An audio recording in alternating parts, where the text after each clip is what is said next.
Hi ಎಲ್ರಿಗೂ ನಮಸ್ಕಾರ. Welcome to my YouTube channel. Last week ಒಂದು ರಾಗಿ ಮುದ್ದೆ ರೀಲ್ ಅಪ್ಲೋಡ್ ಮಾಡಿದ್ವಿ. ಅದು ವೈರಲ್ ಆಗಿ ತುಂಬ ಜನ ಕಮೆಂಟ್ನಲ್ಲಿ ರೆಸಿಪಿ ತಿಳಿಸ್ಕೊಡಿ ಅಂತ ಕೇಳಿದ್ರು. ಬನ್ನಿ ಹೇಗೆ ಮಾಡೋದು ಅಂತ ನೋಡೋಣ.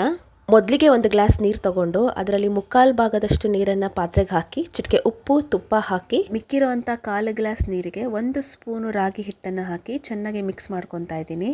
ಈ ಥರ ಕಂಪ್ಲೀಟ್ ಮಿಕ್ಸ್ ಮಾಡಾದ್ಮೇಲೆ ಕುದೀತಾ ಇರೋ ನೀರಿಗೆ ಹಾಕೊಳ್ಳೋಣ.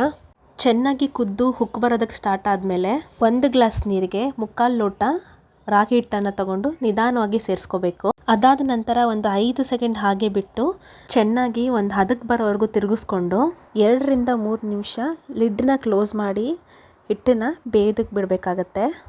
ನಾನಿಲ್ಲಿ 1 ಮುದ್ದೆ ಮಾಡ್ತಾ ಇರೋದ್ರಿಂದ 1 ಗ್ಲಾಸ್ ನೀರಿಗೆ 3/4 ಗ್ಲಾಸ್ ರಾಗಿ ಹಿಟ್ಟನ್ನು ತಗೊಂಡಿದ್ದೀನಿ. ನೀವು 1ಕ್ಕಿಂತ ಜಾಸ್ತಿ ಮಾಡಬೇಕು ಅಂತ ಅಂದರೆ ನಿಮ್ಮ ಮೆಷರ್ಮೆಂಟ್ ಕೂಡ ಡಬಲ್ ಮಾಡ್ಕೋಬೇಕಾಗತ್ತೆ. ನೋಡಿ, ಈ ಥರ ಹಿಟ್ಟು ಚೆನ್ನಾಗಿ ಬೇಯಬೇಕಾಗತ್ತೆ. ಅದಾದಮೇಲೆ ಒಂದ್ಸರಿ ಹಿಟ್ಟು ಸಾಫ್ಟ್ ಆಗೋವರೆಗೂ ಚೆನ್ನಾಗಿ ತಿರುಗಿಕೊಂಡು ನಾನಿಲ್ಲಿ ಪಾತ್ರೆನಲ್ಲೇ ಮುದ್ದೆ ಕಟ್ಕೊತಾ ಇದ್ದೀನಿ. ನೀವು ಬೇಕಾದರೆ ಮುದ್ದೆನ ಮಣೆ ಮೇಲೆ ಕೂಡ ರೌಂಡ್ ಶೇಪ್ಗೆ ಕಟ್ಕೋಬೋದು. ನಾನಿಲ್ಲಿ ಪಾತ್ರೆನಲ್ಲೇ ಮುದ್ದೆನ ಚೆನ್ನಾಗಿ ತಿರುಗಿಸಿ ರೌಂಡ್ ಶೇಪಿಗೆ ಮಾಡ್ಕೊಂಡಿದ್ದೀನಿ. ಮುದ್ದೆ ಮಾಡೋದಕ್ಕೆ ತುಂಬ ಕಷ್ಟ ಅಂತ ಅನ್ನೋರು ಈ ಥರ ಕರೆಕ್ಟ್ ಮೆಷರ್ಮೆಂಟ್ ಇಟ್ಕೊಂಡು ಮಾಡಿದ್ರೆ ತುಂಬಾನೇ ಈಸಿ. ಮುದ್ದೆ ಬೆಂದಿದೆಯೋ ಇಲ್ವೋ ಅಂತ ತಿಳ್ಕೊಳ್ಳೋದಕ್ಕೆ ಈ ಥರ ಮುದ್ದೆ ಮೇಲೆ ಕೈ ಇಟ್ಟು ನೋಡಿದ್ರೆ ಅಂಟ್ಕೋಬಾರ್ದು. ಅವಾಗ ಮುದ್ದೆ ಬೆಂದಿದೆ ಅಂತ ಗೊತ್ತಾಗುತ್ತೆ. ನಿಮ್ಮ ಎನರ್ಜಿಗಾಗಿರ್ಬೋದು ಹೆಲ್ತ್ಗಾಗಿರ್ಬೋದು ರಾಗಿ ಮುದ್ದೆ ತುಂಬಾನೇ ಒಳ್ಳೆಯದು.